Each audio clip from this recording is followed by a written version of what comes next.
María Magdalena, la Iglesia, las sociedades secretas, el Santo Grial y Leonardo da Vinci. Juntos, son los principales elementos de El Código da Vinci, la novela récord en ventas de Dan Brown que desató una tormenta de controversias. En el libro, se les dan revolucionarias reinterpretaciones a verdaderas obras de arte. Con eso, el autor difumina la línea entre los hechos y la ficción. El libro induce a creer que lo que Dan Brown expresó como opiniones acerca de las obras de arte son hechos verdaderos. Se enfoca en la mayoría de las obras creadas por Leonardo da Vinci, haciendo especial énfasis en la Última Cena. ¿Contiene realmente esta obra de arte lo que el libro dice que contiene? Sin duda, las obras de Leonardo da Vinci esconden claves. Claves respecto a quién fue él, en qué creía y por qué sigue siendo una de las mentes más fascinantes que el mundo ha conocido. Leonardo nació como hijo de Toscana, en la villa de Vinci, en las afueras de Florencia. En la época del nacimiento de Leonardo, Florencia era el centro de Europa. En todos los aspectos, era el centro artístico y cultural. Pero las circunstancias del nacimiento de Leonardo en Vinci fueron complicadas. Nació ilegítimo como el amado hijo de Caterina, la hija de un pobre granjero, y Serpiero, un hombre mayor y respetado notario perteneciente a una respetada familia. Los padres biológicos de Leonardo nunca estuvieron casados, pero rápidamente contrajeron matrimonio con otros, presumiblemente dentro de sus propias clases sociales. Pronto Caterina tendría otros 5 hijos con su esposo. Leonardo se crió con su padre Serpiero y sus madrastras. Leonardo fue hijo único hasta los 25 años. Con sus 2 primeras esposas, su padre no pudo tener ningún heredero o un hijo que sobreviviera. De haber nacido como hijo legítimo, Leonardo hubiera heredado las tierras de su padre y su profesión. Pero al ser ilegítimo, no obtendría nada. Debido al hecho de que era un hijo ilegítimo, no podía convertirse en notario. En consecuencia, había que buscar otra actividad para el jovencito. Obviamente podía tenerse la certeza de que era muy talentoso. Sabía dibujar, construía cosas. Probablemente era ambidiestro. Así que al darse cuenta de que estaba interesado en las artes, su familia comenzó a apoyar esta actividad, ya que él en realidad no tenía otra alternativa. En su infancia, Leonardo desarrolló una fascinación por la naturaleza. Sentía curiosidad por el agua, las plantas, los árboles y los animales. Años más tarde, Leonardo le daría el crédito a la naturaleza de ser la maestra más sabia que una persona podría tener. Es más noble imitar cosas en la naturaleza, que de hecho son las verdaderas imágenes, que imitar en palabras, las palabras y hechos del hombre.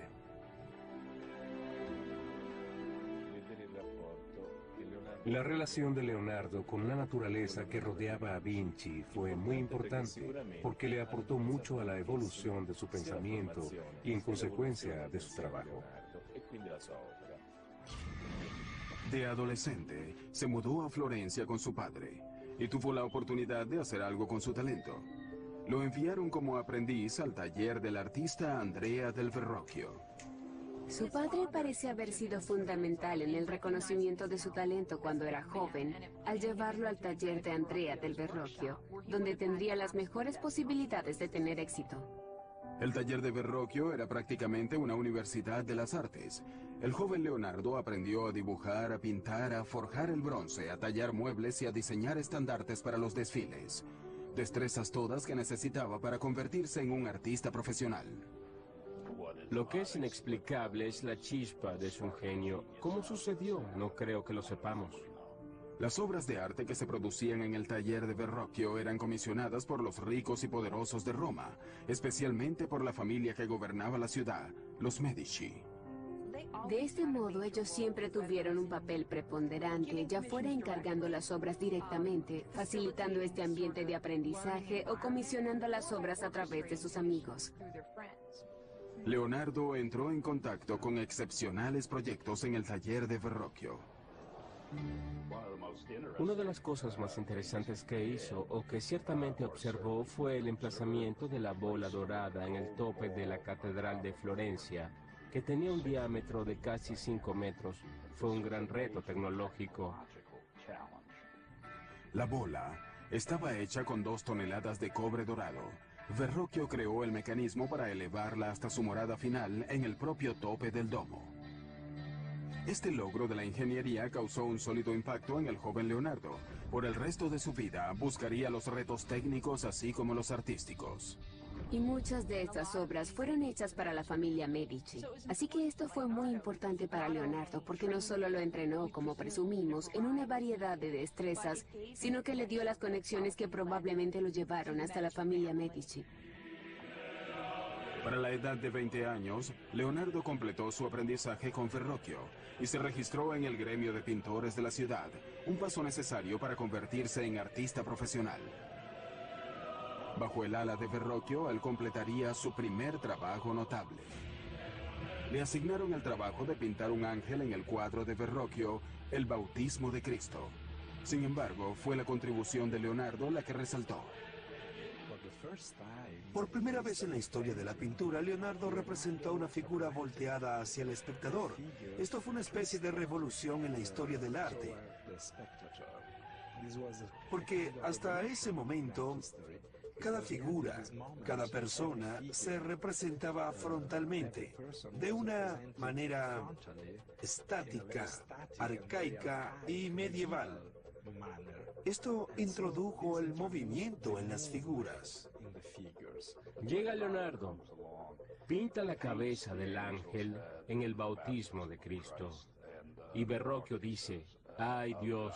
Aquí hay alguien que pinta mejor que yo. Cuenta la leyenda que Verrocchio se sintió tan avergonzado por la superioridad de la pintura de Leonardo que nunca volvió a pintar. Hay algo de verdad. La esencia de la historia es cierta. Él superó a su maestro a muy corta edad. El otrora chiquillo campesino se estaba forjando un nombre como talentoso pintor. Leonardo comenzó a ver cómo sus destrezas podían ayudarlo a tener éxito. Pero pronto, una acusación anónima pondría su éxito en riesgo. Leonardo da Vinci ahora tenía 24 años y ya se estaba transformando del hijo ilegítimo de un notario a artista legítimo. Como renombrado pintor de Florencia, él alcanza el rango de Botticelli, Ghirlandaio y Rafael.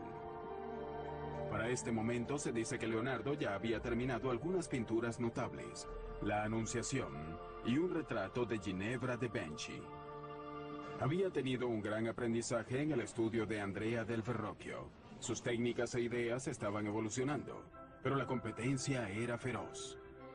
Había una gran competencia en términos de pintores en Florencia hacia las décadas de 1470 y 1480, pero Leonardo estaba en ventaja debido a su asociación con la familia Medici. A lo largo de su vida, Leonardo desplegaría un talento para cultivar tales contactos, un rasgo que le fue de mucha utilidad. También comenzó a documentar su explosión de ideas en sus cuadernos. Leonardo apuntaba todas las ideas que tenía, todo lo que leía o escuchaba en las calles, a sus amigos. A veces es absolutamente difícil saber si una idea es suya o es una cita que está haciendo. Hoy, los legendarios cuadernos de Leonardo están ensamblados en lo que se conoce como códices. Para el final de su vida hay 20 volúmenes de ellos, cada uno con cientos de páginas. Los cuadernos son fragmentarios, son contradictorios, tienen todo tipo de material, a veces de temas vastamente diferentes en la misma página, y son absolutamente la antítesis de las notas que uno, como buen estudiante, tomaría en una universidad. Simplemente él nos inclinaba a ser un pensador sistemático. Él tomó muchas notas sobre arquitectura, sobre ciencias, escribía acerca de ópticas y de perspectiva, escribía sobre botánica, sobre anatomía y sobre geología. Pero los temas eran tan diversos como ingeniería y armamentismo, elementos que eran prácticos para Leonardo en términos de las comisiones y posiciones que esperaba obtener. Algo sorprendente acerca de ellas. La extraña caligrafía de Leonardo. Casi todas las palabras están escritas al revés, de derecha a izquierda. ¿Es esta una manera en la que Leonardo encriptó sus notas, como concluye Dan Brown en su novela El Código da Vinci? El hecho con esto es que si eres zurdo como yo, la manera natural en la que tratarás de escribir será de derecha a izquierda. Uno no empuja la pluma, uno ala la pluma. Y es posible que lo hiciera de esta manera porque no tuvo una estricta maestra de primer grado que lo obligara a hacerlo de la manera contraria. Además, esta es una pobre codificación. Su caligrafía es totalmente legible con el uso de un espejo. Creo que fue una peculiaridad que desarrolló simplemente porque le resultaba más fácil. Algunos de los estudios de sus cuadernos distan mucho de ser bellos.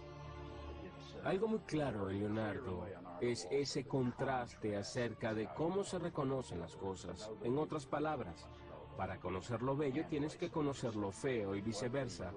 De lo que probablemente se trata en las figuras grotescas es básicamente de observar la variedad de posibilidades en el mundo biológico. Si el pintor desea ver las bellezas que lo cautivarían, es el maestro de su producción. Y si desea ver las monstruosidades que podrían aterrorizar o ser bufonescas y risibles o dignas de conmiseración, entonces es su Señor y su Dios. Los cuadernos capturan una mente en perpetuo movimiento, pero aportan muy pocas claves acerca de su vida personal. Para Leonardo esto no se asemejaba a un diario, así que sabemos muy poco de sus relaciones interpersonales, aparte de lo que podemos deducir a partir de la evidencia periférica.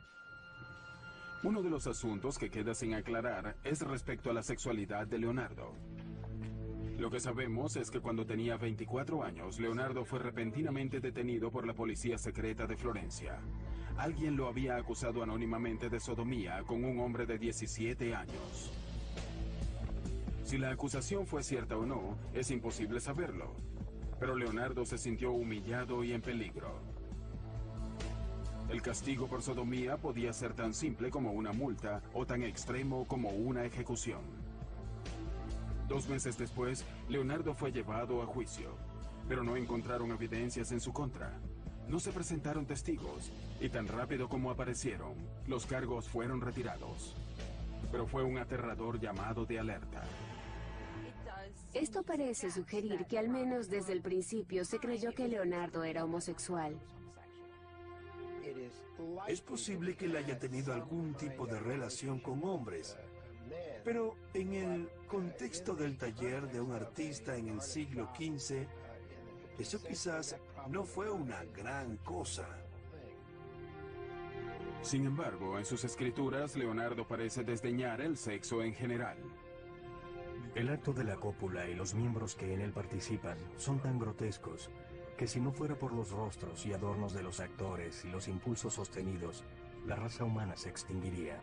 A medida que fue madurando, perdió completamente el interés en el sexo. Solo se centraba en su misión como artista y científico. Estaba más allá del sexo. Poco después de que los cargos criminales fueron retirados, Leonardo abrió su propio estudio en Florencia. Pero la gran ciudad de las artes renacentistas pronto se tornaría violenta.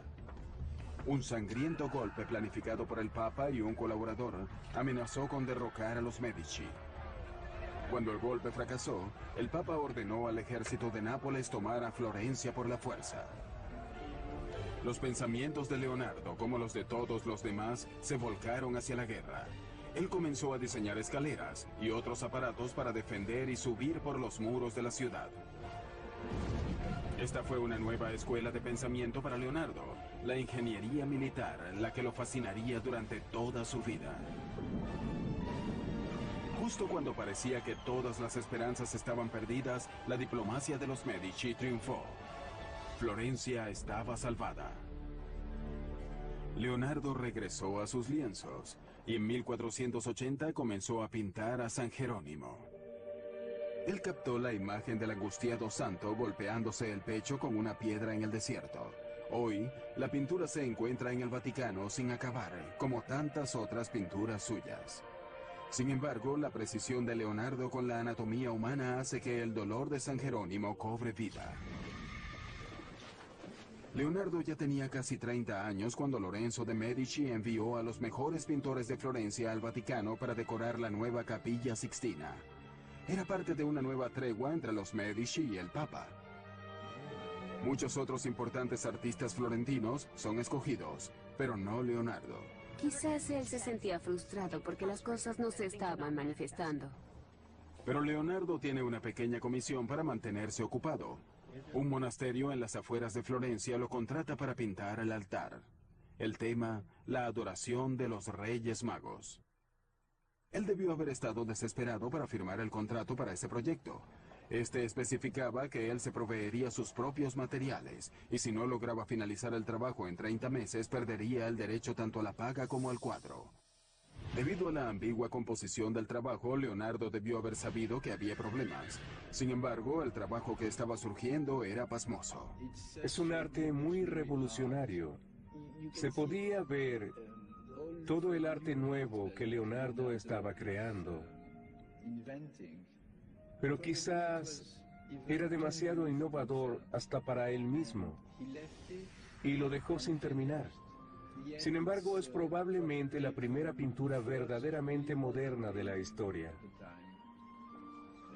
La estructura triangular del grupo del primer plano se convirtió en un principio absoluto del arte del Alto Renacimiento. Hay énfasis en la diversidad, el viejo, el joven, el calvo, el barbudo. Y hay una idea que él más tarde asentaría en sus cuadernos, y es que las figuras deben pintarse de los huesos hacia afuera. Y si notamos el lado derecho del cuadro, hay un hombre anciano que podríamos jurar que es una calavera. En el borde del cuadro, hay un joven volteado que no está mirando a Jesús. Se cree que era un autorretrato del Leonardo de 29 años. Leonardo le dedica un tiempo extraordinario a la pintura.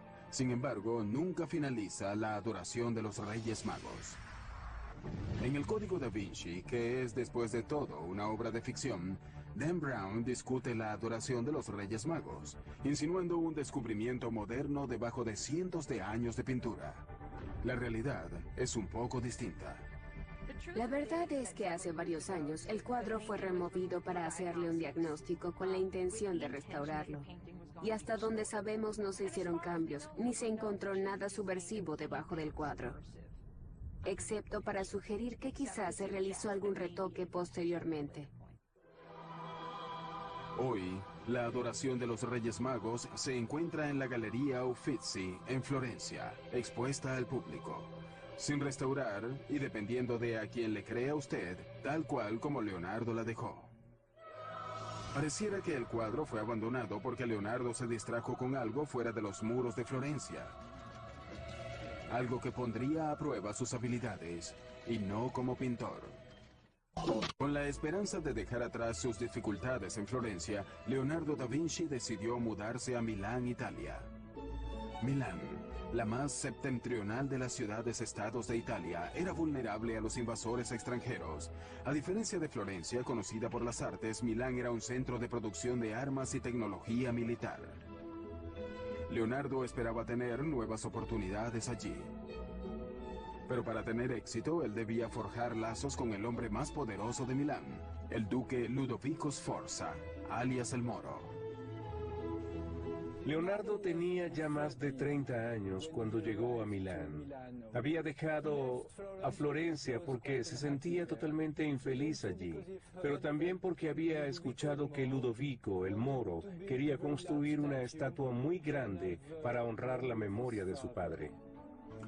Leonardo escribió una osada carta al duque ofreciendo sus servicios no como pintor, sino como ingeniero militar. Esto es una verdadera desfachatez.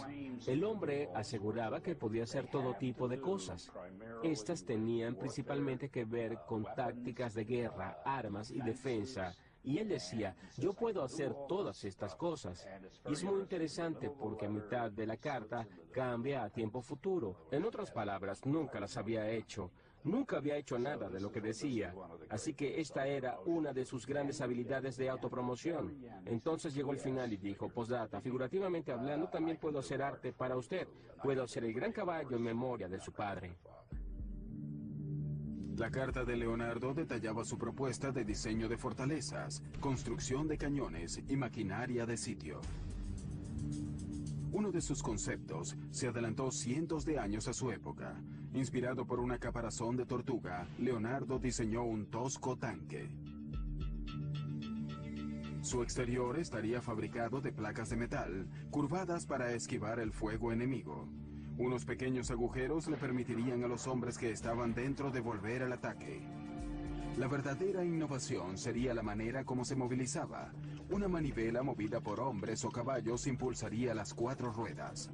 Pero si el tanque se construía como estaba diseñado, las ruedas girarían en la dirección opuesta y el tanque no iría a ninguna parte. ¿Fue acaso un error de principiante de Leonardo? ¿O fue algo hecho de manera intencional para impedir que otros le robaran la idea? Es algo que nunca sabremos. Sus otros diseños militares mostraban crueles maquinarias asesinas para destrozar a las tropas enemigas. No eran realmente prácticas, sino que eran armas de terror. El duque se fijó en Leonardo.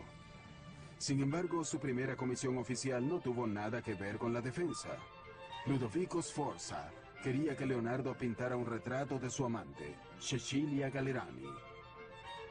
No era para eso para lo que Leonardo había ido a Milán, pero la proximidad con el poder siempre da buenos resultados. Y él encajaba bien en la corte de Milán. Leonardo funcionó bastante bien en una atmósfera cortesana. La pintura de Leonardo captó la luminosa belleza de la joven amante del duque. El armiño en sus brazos es una insinuación visual del apellido de Cecilia Gallerani que suena como la palabra griega para armiño. Pero Leonardo frustraba a sus otros patrocinantes con su testarudez. Cuando lo contrataron para crear un altar en honor a la Inmaculada Concepción, usando colores e imágenes específicas, en vez de eso, él desató su imaginación. Nada como eso se había visto nunca en la pintura italiana. Tenemos un cuadro extraño con una configuración triangular. La Madonna con el niño y el niño bendiciendo a San Juan.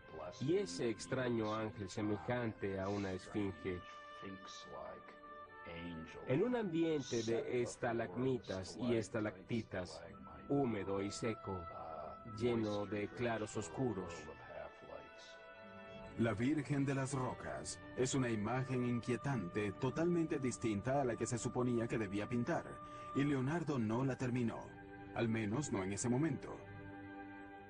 Le tomaría años, pero Leonardo finalmente logró hacerse de la confianza de Ludovico Sforza, quien lo nombró ingeniero de la corte. Sus responsabilidades incluían cualquier cosa desde diseñar la plomería interna hasta crear los trajes de los pajes de la corte. Incluso desarrolló un plan para un escenario giratorio. Leonardo estaba muy feliz en Milán. Ludovico el Moro lo dejaba hacer exactamente lo que quería. Estaba en una posición muy cómoda. El castillo del duque ya era una fortaleza formidable, pero Leonardo comenzó a diseñar planos para reforzarlo. La siempre presente amenaza de guerra exaltaba la imaginación de Leonardo. Él diseñó un puente colapsable para mantener a raya a sus enemigos, una ametralladora primitiva e incluso un lanzallamas. Finalmente, Ludovico Sforza le dio a Leonardo el premio que éste había estado esperando, la comisión para construir una enorme estatua ecuestre del padre del duque. Leonardo comenzó dibujando modelos reales.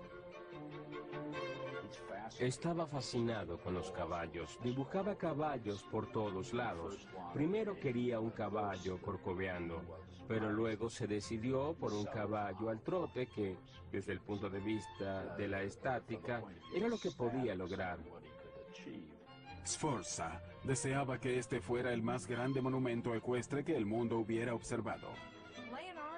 Basándose en los bosquejos, pareciera que Leonardo deseaba ser el caballo, sin el jinete, de unos 6,5 metros o 7 metros de altura. Los retos técnicos eran asombrosos. Leonardo creó en arcilla incontables modelos a escala de la estatua para determinar cómo forjaría la versión final, la que requería de 60 toneladas de bronce. Para ese momento, Leonardo había establecido un nuevo taller en Milán y había contratado un asistente. Su nombre era Giacomo, pero Da Vinci prefería llamarlo Salai, que significa diablillo. Salai entró al taller a los 10 años, justo alrededor de 1490, y se quedó con Leonardo por el resto de su vida. Leonardo claramente tenía con él un lazo personal, no era solo una relación de trabajo, pero desconocemos cuál era exactamente la naturaleza de esa relación. Salai estuvo al lado de su maestro en uno de los días más importantes de su vida. Ludovico Sforza programó una elaborada celebración familiar para develar el modelo de arcilla del caballo de los Sforza hecho por Leonardo. Pero antes de que el bronce pudiera ser forjado, el ejército francés amenazó con atacar a Milán, estremeciendo los cimientos de la dinastía Sforza. Las tropas de Sforza no eran competencia para los bien equipados franceses. En medio de la desesperación, el bronce que había sido entregado a Leonardo para fabricar el caballo le fue retirado para fabricar cañones. El sueño de Leonardo estaba roto. Él escribiría: sobre el caballo nada digo, porque yo sé lo que significan estos tiempos. Sin embargo, el caballo no fue el único monumento de la familia Sforza que el duque le pidió a Leonardo que realizara. Da Vinci también pintaría un mural religioso para la iglesia de la corte de los Sforza. El tema, la última cena de Cristo con sus apóstoles. Para la frustración de todos los implicados, habían pasado varios años y Leonardo no daba señales de finalizar su obra. La comisión fue facilitada a través de Ludovico, quien estaba decorando a Santa María de la Gracia, probablemente como preparación de un monolito, un monumento funerario para él mismo. Así que en el refectorio comisionó la creación de la Última Cena, y en la pared opuesta se encontraría la crucifixión, junto a retratos de él y su familia. Para hacer un modesto mural decorativo, Leonardo creó una composición revolucionaria. El genio de Leonardo, es decir, cómo capto el significativo momento cuando Cristo dice: verdaderamente les digo que uno de ustedes va a traicionarme, y se desata un infierno psicológico. Leonardo usó los gestos y rostros de los apóstoles para traicionar sus emociones. Leonardo intentó representar las figuras de una manera muy natural y humana, y de representar en sus acciones y actitudes el movimiento interno de la mente. En lugar de alinear todos los personajes, lo que básicamente era la manera como se había hecho durante los cientos de años previos, Leonardo subdividió las 13 figuras en 5 grupos. 4 grupos de 3 para los apóstoles y luego Cristo aislado como un grupo separado. Eso fue una innovación realmente notable. Pero algunas de las ideas de Leonardo para el cuadro fueron demasiado revolucionarias. Leonardo fue acusado de haber usado una técnica muy pobre en la ejecución de la Última Cena. Probablemente esto no es del todo justo.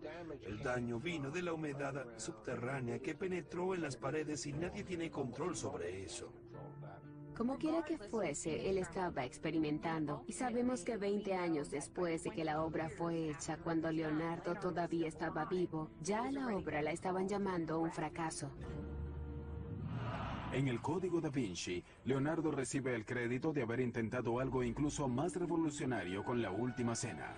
Algo que perturbaría no solo a la Iglesia, sino 2000 años de enseñanzas bíblicas. Leonardo diseñó objetos que imitaban el vuelo de los pájaros, y puede que incluso haya colocado alas a sus asistentes para probarlos. Pero averiguar cómo impulsar el vuelo es el más grande obstáculo de Leonardo. Uno de sus más famosos diseños experimentales de aeronaves es la hélice aérea, también conocida como el helicóptero de Leonardo.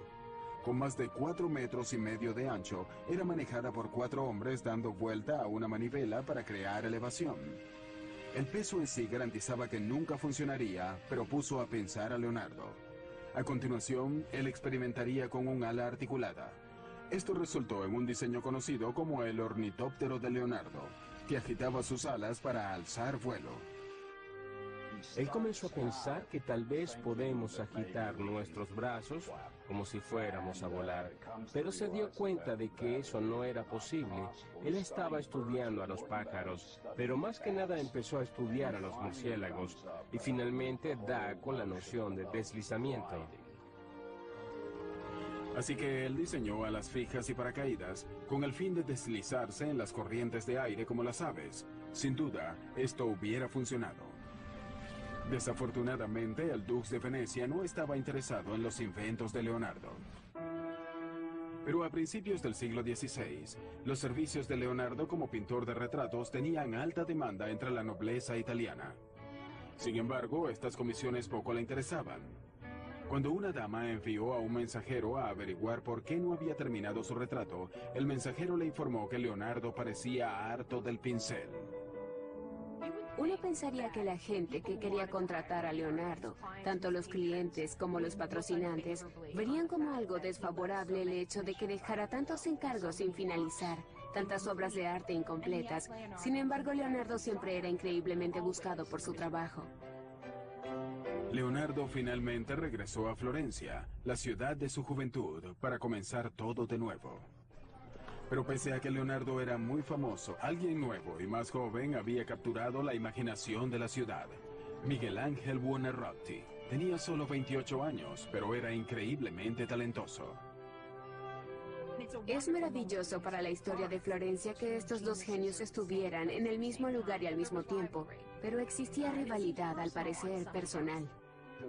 Eran muy diferentes entre sí. Leonardo era un cortesano, guapo, y se manejaba bien en todas las situaciones. Miguel Ángel era un hombre solitario y muy amargado. Un día, sus diferencias estallaron en las calles de Florencia.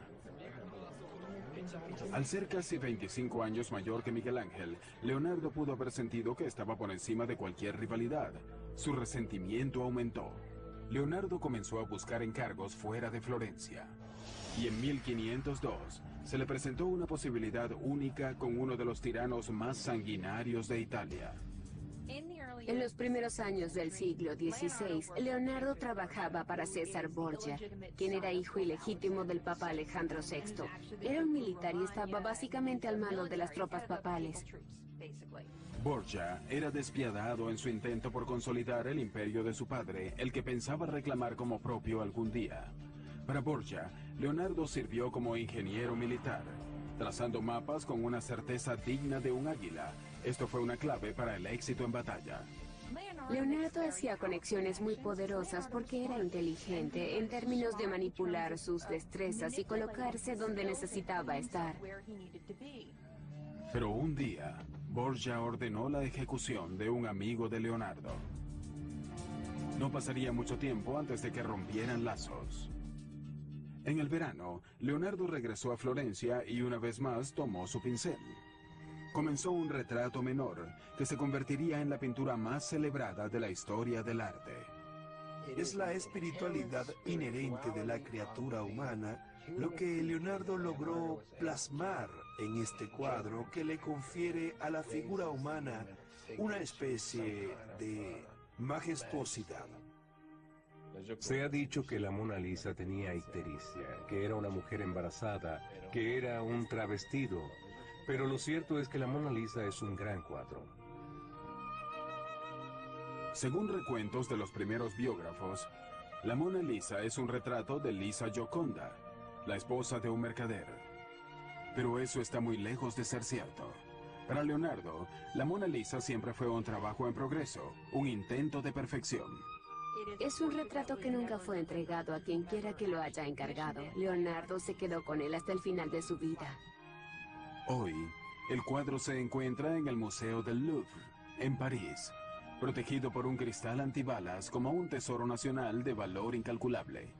El retrato no estuvo siempre tan celosamente resguardado, pero el robo de la valiosa obra de Leonardo en 1911 cambiaría para siempre esa condición.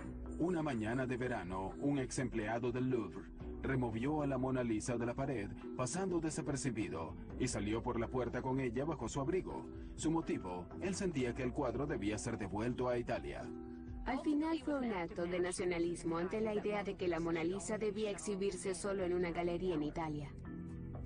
A pesar de una desesperada búsqueda, la pintura permaneció perdida por más de 2 años. Luego, el ladrón ofreció devolvérsela a Italia por un precio. En 1913 lo arrestaron en Florencia. La Mona Lisa estaba cuidadosamente oculta en el fondo de su portafolios, completamente ilesa. Irónicamente, el robo y recuperación de la Mona Lisa hizo al cuadro más famoso que nunca. Poco después que Leonardo comenzara la Mona Lisa en Florencia, fue contratado para pintar un mural en el ayuntamiento de la ciudad. Hasta los momentos, era el mayor proyecto en el que Leonardo se había embarcado. Creo que fue una gran comisión para Leonardo, pero nuevamente, una que debió ser intimidante, porque requería de un artista que se especializara en frescos y al final Leonardo no lo haría. El tema del mural era la victoria florentina sobre Milán en la batalla de Anghiari. Basándonos en los bocetos, conocemos la composición de Leonardo. Pero después de trabajar en el proyecto por 3 años, Leonardo dejó el mural sin acabar. Lo que sucedió en realidad no lo sabemos. Sabemos que la pintura no se adhirió a la pared, quizás estaba intentando algo experimental. O, la razón por la que no lo terminó puede haber tenido algo que ver con quién fue comisionado para pintar otro mural en la pared opuesta, el archirrival de Leonardo, Miguel Ángel. Florencia era demasiado pequeña para ambos. O era uno o era el otro. Ellos no podían trabajar al mismo tiempo en el mismo lugar. Leonardo consideró marcharse nuevamente de Florencia, pero no antes de comenzar un nuevo campo de estudio. Se ha sugerido que el Papa no estaba contento cuando Leonardo comenzó a hacer disecciones. Era algo ilegal y sin embargo sucedía. Ahora, con más de 50 años, el interés de Leonardo da Vinci en la perfección artística lo llevó a una sorprendente dirección científica: la disección de cadáveres humanos. La idea era que para representar el cuerpo humano tenías que entenderlo de los músculos hacia afuera para así poder cubrir los músculos de piel y la piel de ropa. Como nunca fue un hombre religioso, no le importaba cortar un cuerpo muerto para, de este modo, detallar sistemáticamente cada parte del cuerpo humano. Uno podría desanimarse ante la idea de pasar la noche en compañía de esos cadáveres desmembrados, desollados y horribles a la vista. La curiosidad finalmente lo llevó al lecho de muerte de un hombre centenario. Leonardo esperó pacientemente que el anciano falleciera para de este modo investigar la causa de la muerte. El resultado de su autopsia, el primer caso de arteriosclerosis, endurecimiento de las arterias documentado en la historia. Leonardo lo averiguó comparando el sistema circulatorio del anciano con el de un niño. Sus estudios anatómicos fueron increíblemente certeros. Pero lo que para Leonardo es científico, para otros es repulsivo. El acceso a los cadáveres es un problema constante. Años después, los oficiales de la iglesia se enteraron de sus autopsias y pensaron que había ido demasiado lejos. El Papa prohibió las disecciones de una vez por todas. Finalmente, un cuadro del pasado de Leonardo lo lleva de vuelta a Milán. Después de más de 20 años, le piden que regrese a terminar La Virgen de las Rocas y a supervisar la elaboración de una copia. ¿Cuál versión es cuál? La versión del Louvre es la más antigua de las dos versiones. Está más en concordancia con el estilo florentino tardío de Leonardo. El cuadro que está en Milán es probablemente la copia. Fue hecha alrededor de 1508 y terminó en la Galería Nacional de Londres. A pesar de su reputación como pintor, a medida que Leonardo fue envejeciendo, sus cuadernos se convirtieron en su verdadero legado. Una vida de exploraciones científicas y artísticas capturadas en miles de trozos de frágil papel. Entre esas páginas estaba incluida esta imagen, la que se cree es un autorretrato de un envejecido Leonardo. Ahora, con más de 60 años, Leonardo ya estaba agotado. Había soportado condiciones muy duras. Así que cuando el rey de Francia, gran admirador y coleccionista del trabajo de Leonardo, invitó a Da Vinci y a sus dos asistentes a unirse a su corte, Leonardo aprovechó enseguida la oportunidad. El rey estaba encantado de tener a una mente tan brillante bajo su techo. Frecuentemente el rey le tocaba a la puerta a cualquier hora del día o de la noche para solicitarle algo, y Leonardo se mostraba muy complacido porque de hecho este era el sueño de su vida. Pero lo que es triste es que en ese momento Leonardo ya estaba muy viejo para lograr hacer algo. Poco después de su llegada a Francia, Leonardo sufrió una apoplejía que paralizó su brazo derecho y dejó su mano izquierda inestable. Sin embargo, gracias a la generosidad del rey, Leonardo tenía pocas obligaciones. Salai, el aprendiz que había pasado tantas cosas junto a él, y Melzi, un estudiante y confiable compañero más reciente, estaban con él en el final. Unos días antes de su 67º cumpleaños, Leonardo hizo llamar a un notario para dictar su testamento. Y según cuenta la leyenda, que a pesar de que nunca había sido particularmente religioso, Leonardo tuvo un súbito cambio de opinión. Es imposible saber si en su lecho de muerte él se volvió religioso, si quiso saber todo lo que debía saber acerca de la religión y el catolicismo y si confesó sus pecados. Se ha dicho que Leonardo falleció en los brazos del rey Francisco I. Ya sea cierto o no, queda claro que el pueblo francés lo amaba. Al igual que un día bien transcurrido trae un sueño feliz, una vida bien vivida suele traer una muerte feliz. En su testamento, Leonardo planificó su propio funeral, lo que no necesariamente es algo atípico. Pero queda claro que Leonardo también planificó que se oficiaran muchas misas, 3 misas mayores y 30 misas menores en 4 iglesias diferentes, y luego él sería llevado por el diácono y el subdiácono a su última morada.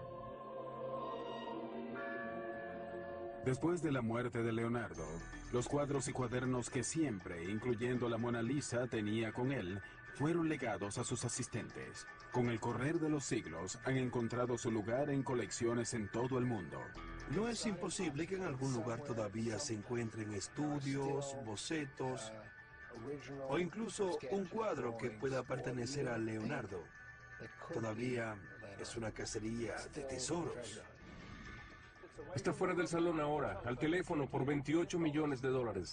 Casi 500 años después de la muerte de Leonardo, uno de sus 20 cuadernos sobrevivientes, el Códice Leicester, fue adquirido por Bill Gates por más de $30 millones. Desde entonces, ha sido públicamente expuesto en distintos lugares del mundo. En 2006, un estudio de los cuadernos y bocetos de Leonardo produjo nuevas e interesantes pistas forenses acerca del maestro del Renacimiento. Parece que Leonardo dejó huellas parciales y completas en la pintura y tinta de muchos de sus trabajos. Los análisis modernos puede que un día nos arrojen los hasta hoy desconocidos detalles del origen étnico de la madre de Leonardo y del propio Leonardo. ¿Qué tienen Leonardo y su obra que continúan fascinándonos? Del Código da Vinci a su escritura al revés, a sus disecciones y sus misteriosos cuadros, frecuentemente da la impresión de ser un mago oscuro del Renacimiento, nada más lejos de la verdad. Fue un hombre muy talentoso que vivió en una época extraordinaria. Si vemos la magnitud de la vida de Leonardo, vemos que él es más científico que pintor. Pasó más de su tiempo interesado en estudiar la anatomía, la botánica y la óptica, de lo que en realidad dedicó en términos de horas al arte de la pintura. Él fue tan notable que los hizo todos e hizo las cosas muy pero muy bien. Leonardo fue un hombre de su propio tiempo. Un hombre cuyo genio y empeño lo catapultaron de la oscuridad a las cortes de los reyes. Un hombre cuyo intelecto no sería aplastado por la adversidad. Un hombre de todos los tiempos que fascina nuestra imaginación incluso hoy. Leonardo da Vinci.